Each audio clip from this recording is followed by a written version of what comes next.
I went home and told my wife we were going. Went and told my church it was January, I'm leaving in May.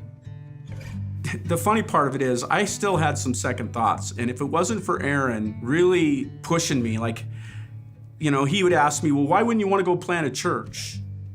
And I'd go, because I don't want to set up and tear down chairs and do all the stuff that, and he goes, oh, poor you. He would tease me. That's my love language. So you don't want to go because you don't want to set up chairs. And so my response was, well, then you come and you can set up chairs too. And he's like, all right. And I go, are you serious? And so Aaron played a huge part in my willingness to come here. I started to fly down after church on Sunday to do a Bible study at the Grubbs house and then fly back on Monday morning and work all week. We were really poor. I mean, we had no money. We couldn't afford to fly me and Jim. Him and Aaron would fly over and meet with Lydia and Jim, and just different doors started to open.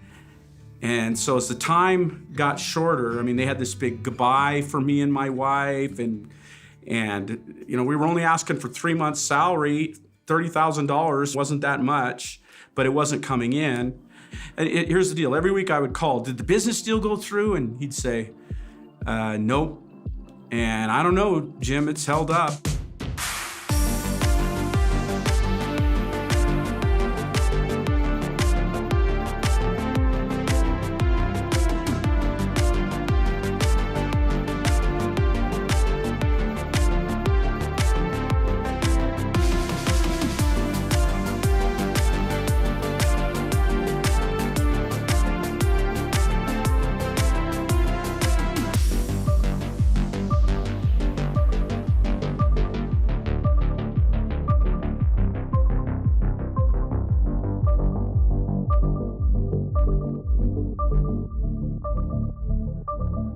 It was obvious to me that God wanted us to come here.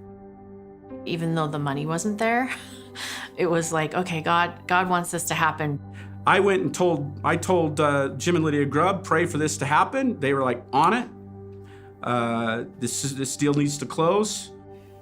And now what I didn't know is that it was not just Jim that was praying about it. It was Jim and another person who was going with them, and then and I believe it was 2 families in Post Falls. They were praying constantly. And by virtue of just their prayers, and I really believe this is true, because that deal could have fell apart in a million ways. The seller of the business he fired his attorneys because they were not being truthful with him. And he closed the deal, which was almost a $30 million deal, without attorneys. The closing was miraculous by itself. Well, about 2 weeks before we're supposed to come, I get the phone call, and Roy says, Jim, you won't believe it. It went through. Come and get your money. I was excited about it. Because it's, I was a little nervous and scared because I think I wasn't afraid of the money part of it. It was more of, what's this gonna mean for my kids? The deal finally closes, and I called Jim, and I said, well, Jim, you can come and get your check. In fact, why don't you play golf with me, and I'll give you a check. Jim, being Jim, says, oh, I'm so grateful, because he goes, my truck's packed. I'm like, in 2 days, I'm leaving, and I have no money. And I said, wow, isn't that amazing? God is really timely, isn't he? And then Jim goes, yes, he is. And if you could do 30,000, you could do 50,000. And I laughed. I go, you're right, I can do 50,000. And so we went and played golf, and I gave him the 50,000. My wife, Linda, was part of that. And we always said, that's the best investment we've ever made, was in Real Life Ministries and Jim. About a month before we moved down here, I got a phone call from a guy named Jim Harris. Now, Jimmy Harris is my brother-in-law, my wife's brother. And Jimmy had grown up in my youth group. when he was younger. And then when I was in Oregon City, he was a sponsor, kind of a volunteer leader in my youth ministry, and decided that he wanted to go to Bible college. So he actually moved to Cincinnati, Ohio to be in Bible college, and he met his wife, Cassie, there. First time I heard about Real Life Ministries was over Christmas vacation, my senior year of Bible college. I went home with Jimmy to visit his family and meet his family. We were engaged. And I met his brother-in-law, who is Jim Putman. And he was just a larger-than-life person. And he was saying, you guys are going to have to come out to Coeur d'Alene, Idaho. I'm planting a church there. We're going to launch this fall.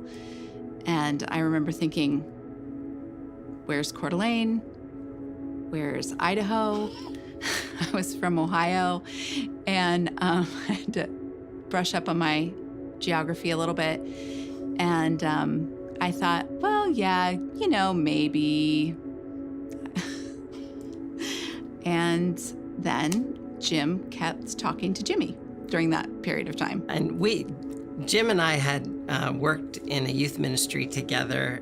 When I was 18, I went out and helped him with his youth ministry in Oregon City. And when I was there, I got to see Jim's vision for empowering and leading. And I thought this church is going to be special. We had let everybody know that we were going to North Idaho, and Jimmy calls and he says, hey, just want to let you know that my wife and I, we're graduating, and we're going to actually drive over there and help you plant that church. Now, at the time, I was almost panicked because the money hadn't come in, and I was just rewinding in my mind the conversations I had with Jimmy to go, does Jimmy think I can pay him to come over there to plant the church? Because we got 3 months' salary and there's already 2 of us. And I don't know how that's even possible.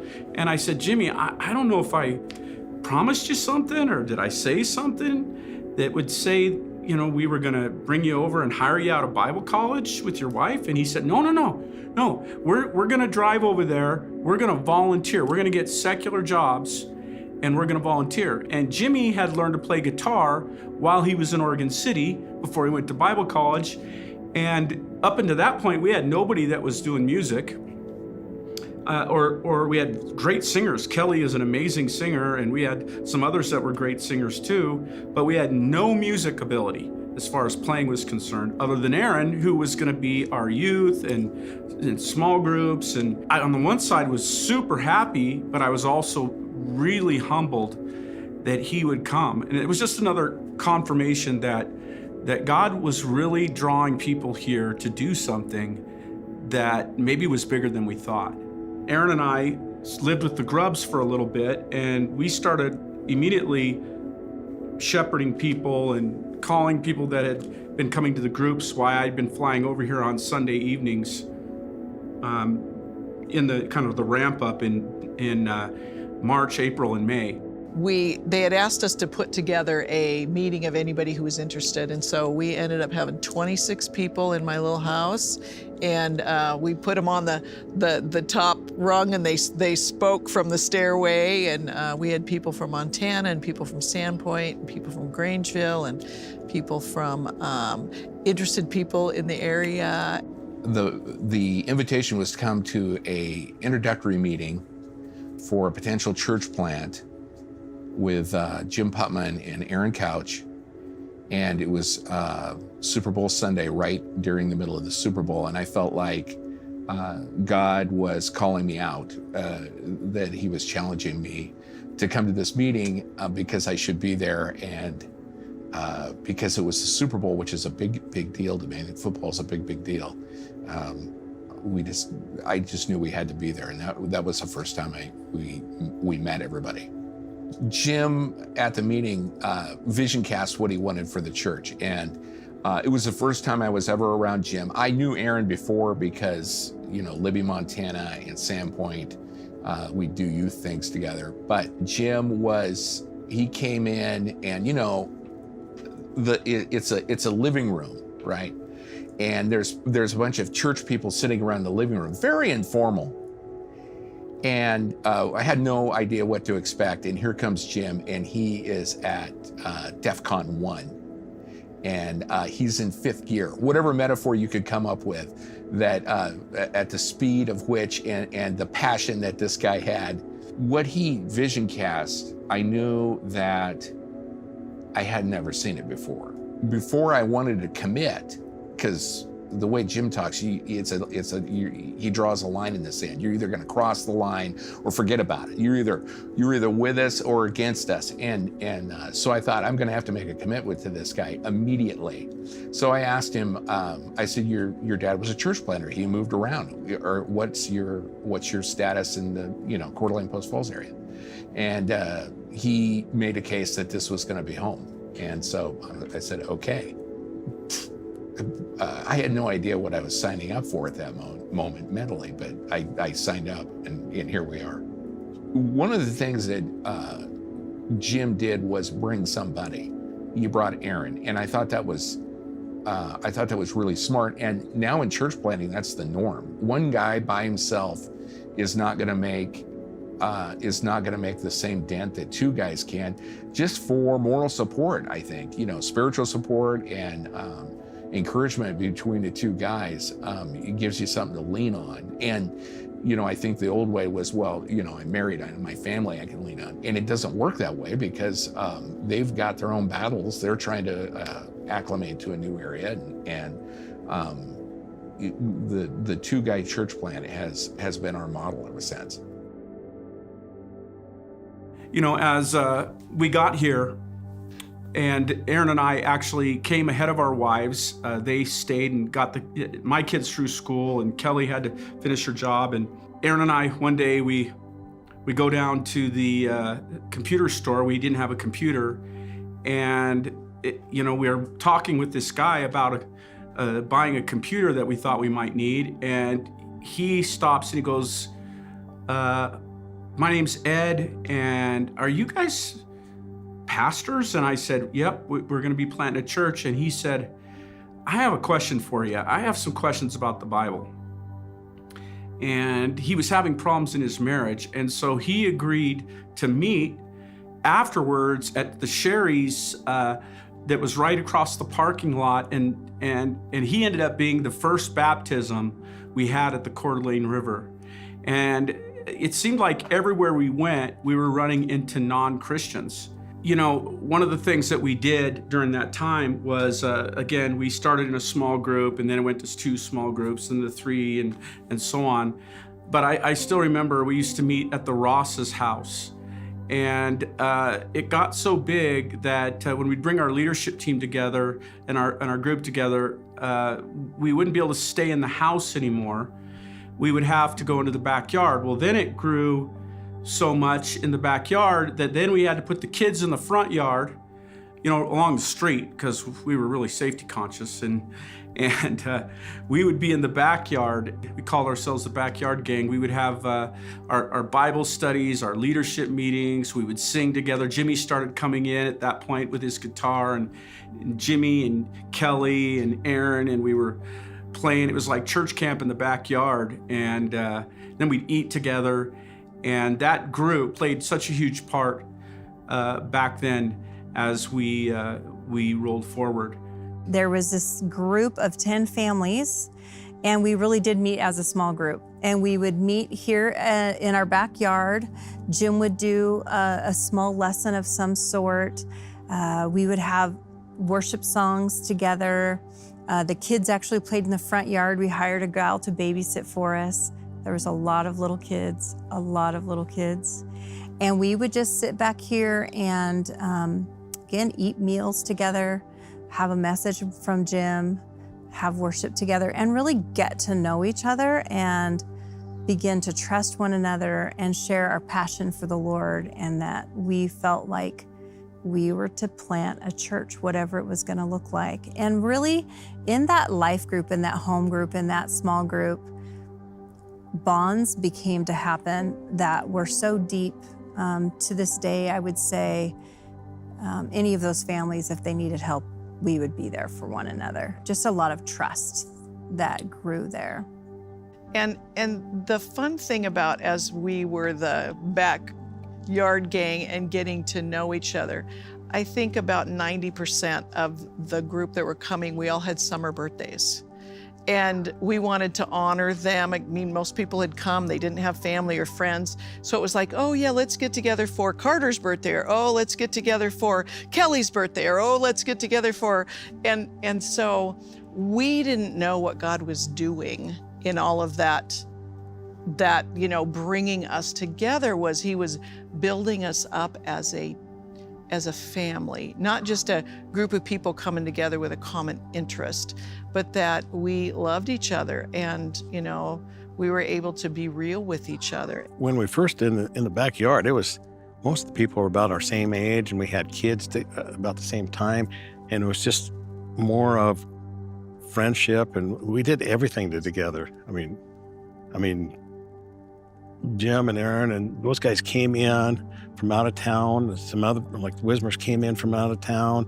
I mean, Wigdons were from north. I mean, we brought all these people in from out of town, and so we were all sort of new and getting to know each other. And it was just everything we did to get things together, just like, I guess, like in the early days. Yep. When we first started meeting, it was fun because it was very like family, and it reminded me of basically small church fun, and we had a ball. A lot of the kids were the same age, and it was fun, but it was a short season because Jim and Aaron hadn't moved there yet, and once they moved here to Coeur d'Alene, they had to get going, and because they were on a time clock, and I got that, and so it was fun to meet, but the pressure was on once they got here to launch and actually be a viable church. We started looking for a place to meet. We couldn't find a place to meet for the weekend services. I remember we only had so much money, and we were running out of it. We had to have something for offices or something. And so we're driving around, and we're on Celtice one day, and we see this old house with this old shop that was empty. And there was a logging company back then and named Sean Monty Logging. And they owned this property, but no one was living in this house. So we just prayed about it and went in and said, hey, we don't have a lot of money, but we're planting a church, and I see the building's empty. Would you want to rent it to us? And this tough guy said, absolutely. And he gave us like a killer deal. And so now we had a house. It was a really old house. And a shop that wasn't being used. We turned the upstairs into an office. Now I had a place for Jimmy Harris to actually live in the basement. Yep. We had just graduated from Bible college and got married a week after that. And 2 weeks later, we drove from my home in Ohio all the way to Idaho to start helping with this church that, was in a backyard, folding chairs, 20, 30 people in a backyard. So it was crazy. I can't believe you went with me. Because I mean, can you imagine? It was almost like for our honeymoon, we're camping across the United States in a U-Haul. We camped. That's true. I mean, about that. I can't believe you stayed married to me. And after dragging you into church planting and away from family. And I know for you, it was a huge sacrifice to leave Ohio and your family, and it was a big risk. And I think that for us, it felt, I think for me, it was really exciting. And you came with me anyways. But really, I knew that I wanted to be a part of what God was doing, and I was excited to see what would happen. And I really do believe that God led us there and made a way, even though we didn't know what we were doing or how we were going to get there or what we were going to do for money. We knew that God would take care of us. What was my first job was it Applebee's? I think so. Started working at Applebee's. We had a lot of different little jobs. We stayed at the Ross's house for about a week. I think it was about a week, yeah. And then we went into the offices basement. It was a little cinder block cube that we lived in. It also housed the working restroom. So if people were in the upstairs offices, they could come down and use the restroom down there. We turned the upstairs into an office, and Aaron and I, who are not carpenters, decided we were going to turn the shop into our place where we would meet in a larger group. So we'd start doing our Bible studies and our membership classes there at this property. And I tell you what, the job we did fixing that shop up, I would not say that it was fixing it up. It was the joke of everybody. It didn't have heat. It didn't have a toilet that worked, but we turned that into our offices, and I still remember that building later on. Our offices for the first 2 years were in that building, and you'd go in and you couldn't use the toilet. It would freeze, and there's no heat in the building, and so we've got our hats on and our gloves on with our little computers. But it was an amazing place to give us a start. We started with nothing. We met in the garage area, the shop, for church. Yep, we had to redo that. Poor Jim and Aaron about killed each other trying to put walls up and take them down. And we would all get so excited when a car would drive up, because it was somebody besides the 10 families that had been meeting in the backyard. And it was like the poor people, we would just, there's somebody new! We'd meet them, love them to death. Yeah, when we were renting we called the Little Brown House on Celtice, when we were renting those facilities, I remember the helping greet, and I really didn't enjoy greeting, but we were so excited. So there you are at the door, and a car would pull in, and it was like, oh, there's somebody here, and the brown buildings, we did call them the ugly brown buildings. They just were. Jim and Aaron had done as much as they could do to make them presentable. But yeah, I think God allowed us to have humble beginnings so that, again, we look back from where we came from to where He's brought us. And you think about the church backgrounds that we came from. We had quite a plethora, and that because Jim's super good at being a visionary and bringing people together on what are essentials, and the rest of the stuff can just go by the wayside. My dad was a minister up in Sandpoint First Christian Church for 20 years, my first 20 years of my life. And so I only knew Sandpoint, and I knew that church product. And every time the phone rang, rotary phone, you had the potential of somebody's in the church had some kind of a crisis, and then my dad would leave and he would handle it. And so the congregation was about 400 people, and my dad was the shepherd and the people were the sheep.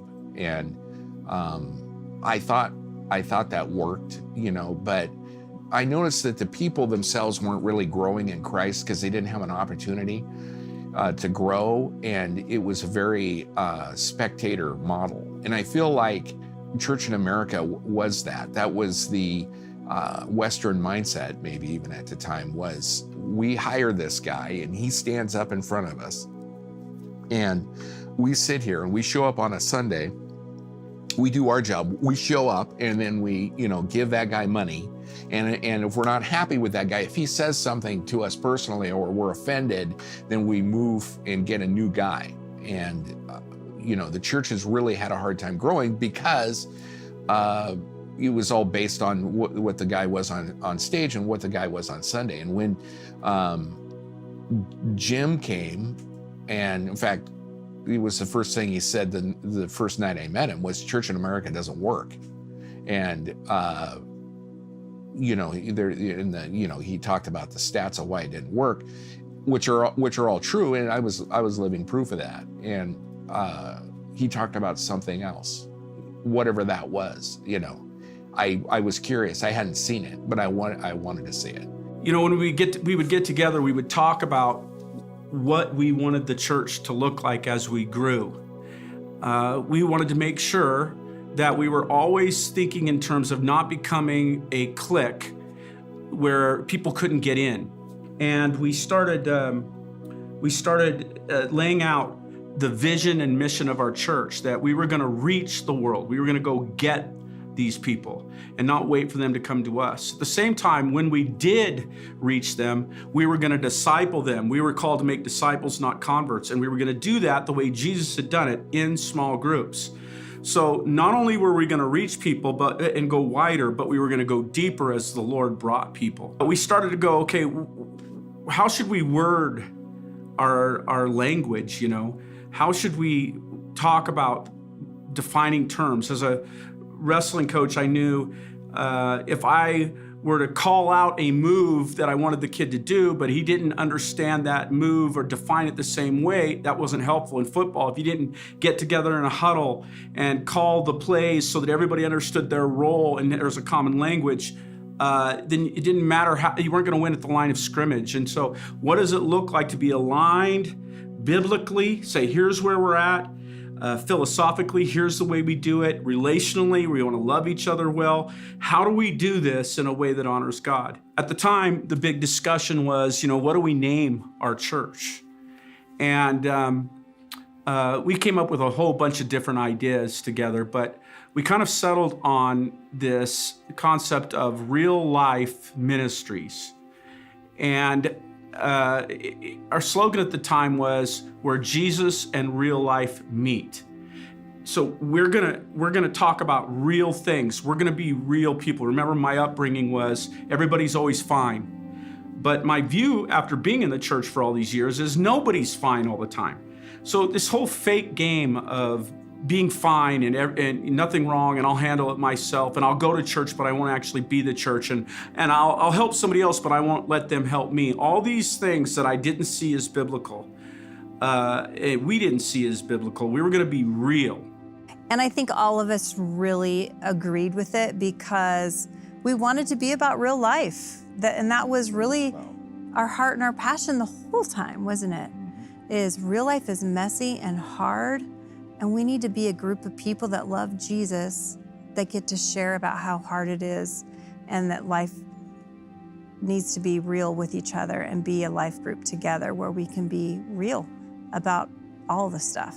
You know, we want people to come as they are and let Christ changing them, and not expect them to be perfect, I guess, is the heart behind it, is that you are on a journey with Jesus, and you get to come as you are, and as you go, you're going to be changed. And one of the verses that caught our attention is in 2 Corinthians 5. It says that we've been reconciled to God through Christ, and we've been given the ministry of reconciliation.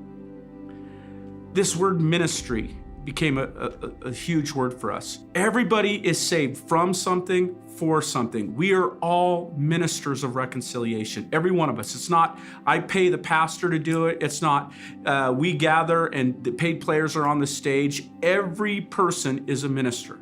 Wherever we work, live, and play. We're ministers in our community, we're ministers to one another, and we let people minister to us. So we came up with the name together, Real Life Ministries, where Jesus and real life meet. We wanted the unchurched person to go, what is that? What is a ministry? What does that mean?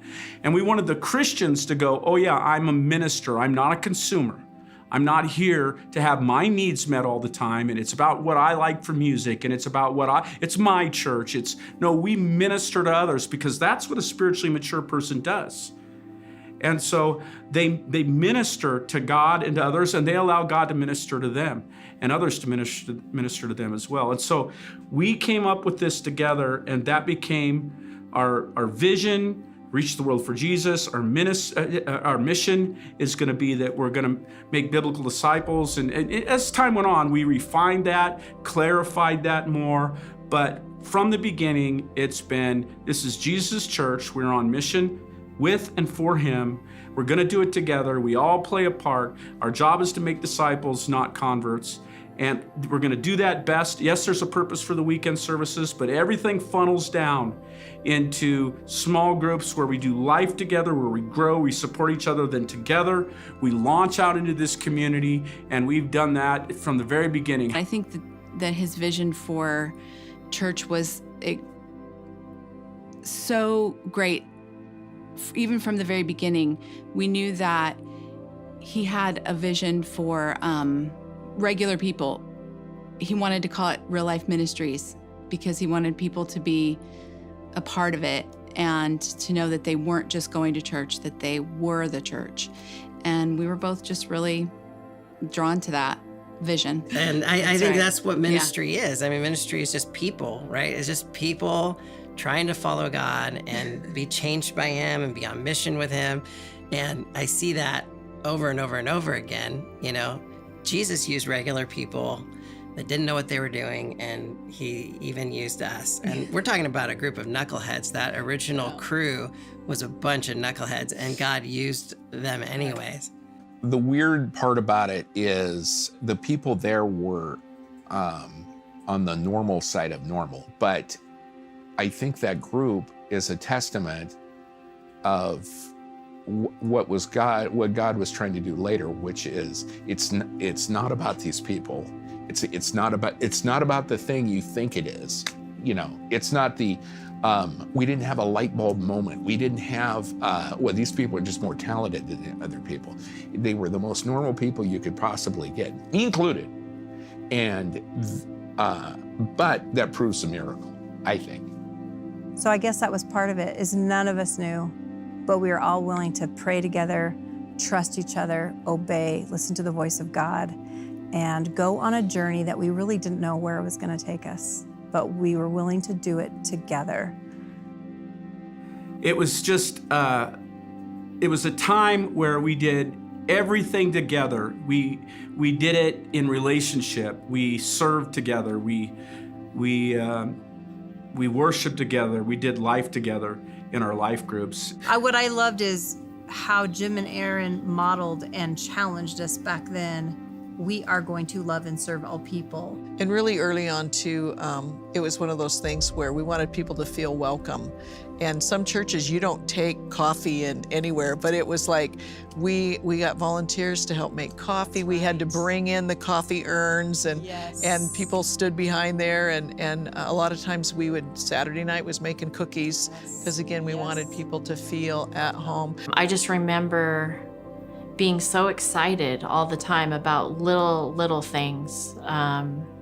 Like I remember praying with Lydia about a coffee pot and being like, it would be so cool if we could have a coffee pot, and how God would just answer the little things like that, like he cared, and as time went on, he would just provide more and more. And anyway, it was pretty exciting to be a part of those beginning stages, but just like anything, it was hard work too. There was the loading things up and all the kids and childcare and the not having anybody to play music. I really, truly have been so blessed to be a part of this church, because we got to live that out with each other, and we got to see people's lives being changed because of it.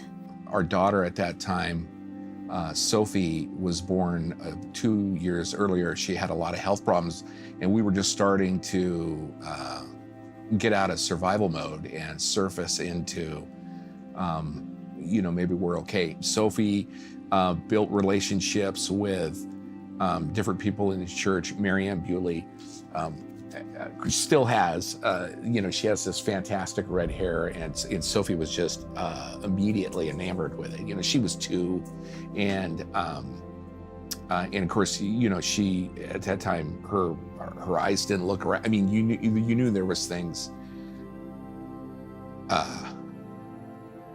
not right with her. So many church people reached out and had a relationship with her. I mean, we just had a unique support system for Sophie for the first time. As we started going through the summer, I remember we're, buying computers and we got a place to meet now, and we're trying to get information out that we're actually starting this church, but it was really by word of mouth.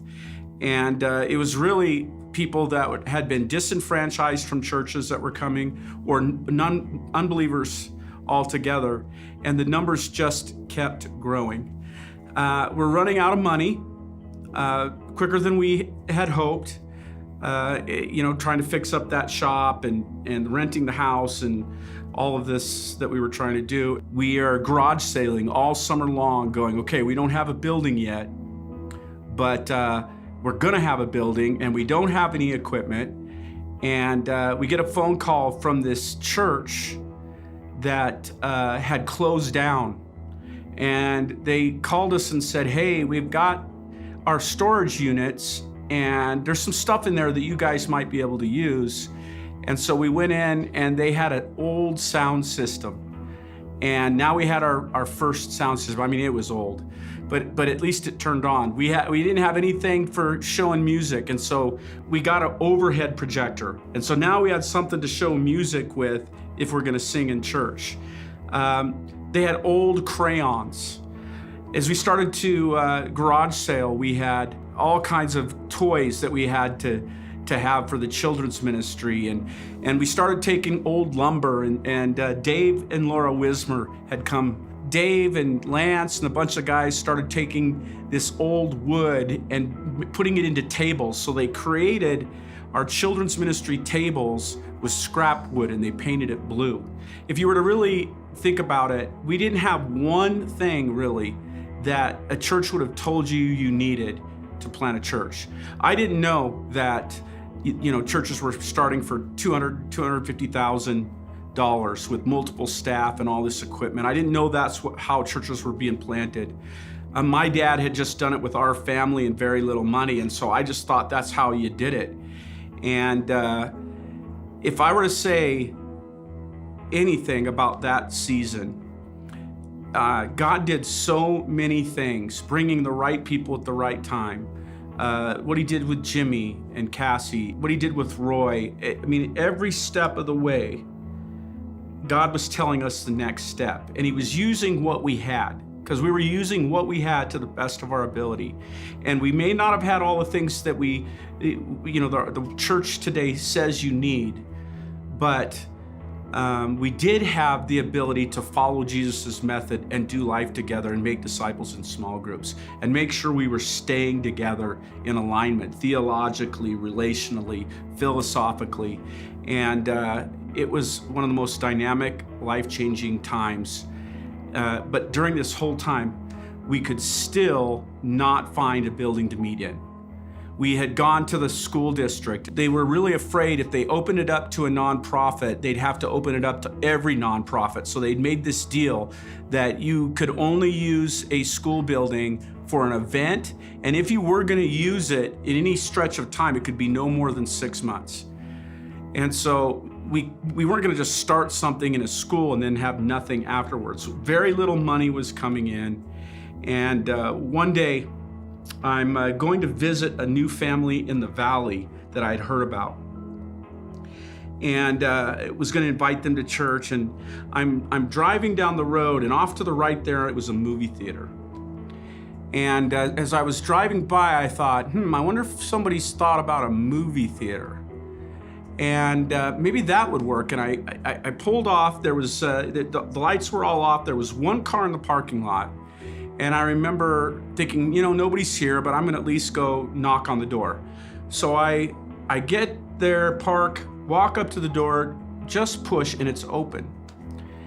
And as I walk in, it's dark in their foyer area. There's all the candy and the counters over here, and then there's this big area, and then across the way, there's a light shining in the corner going up the stairs. And there's a woman sitting there, and she's crying. And she has her head in her hands, and so I come walking in, and she didn't hear me come in. And when I walk up, remember, it's dark, and I said, "Are you okay?" And it scared her to death, and then she scared me to death. And I said, I'm a pastor. just stopping by, wanted to talk to management. And I said, but what's going on? And I got to hear what was going on with her and pray with her. And through that, she accepted the Lord. And after that, we had our conversation. She said, why are you here? What do you want? And I said, well, we're trying to plant a church here, and we can't find any place to meet. And I drove by and I saw this, and I thought, well, maybe this would work.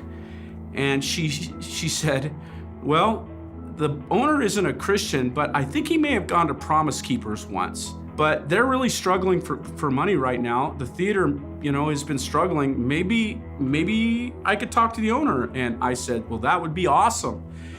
And it was funny. Bob and Donna Gindin owned the theater at that time. And they were hurting for money. And so they said we had to be out by 11:30 if we were to use the building. That week or the next week, my dad, who was not a believer at the time, calls me and says, hey, I just met this guy who wants to start a church in the movie theater my dad had built and was owning the movie theater. My dad wasn't a believer, and he was like, I don't know what to ask him. Can you come make sure he's not some weirdo?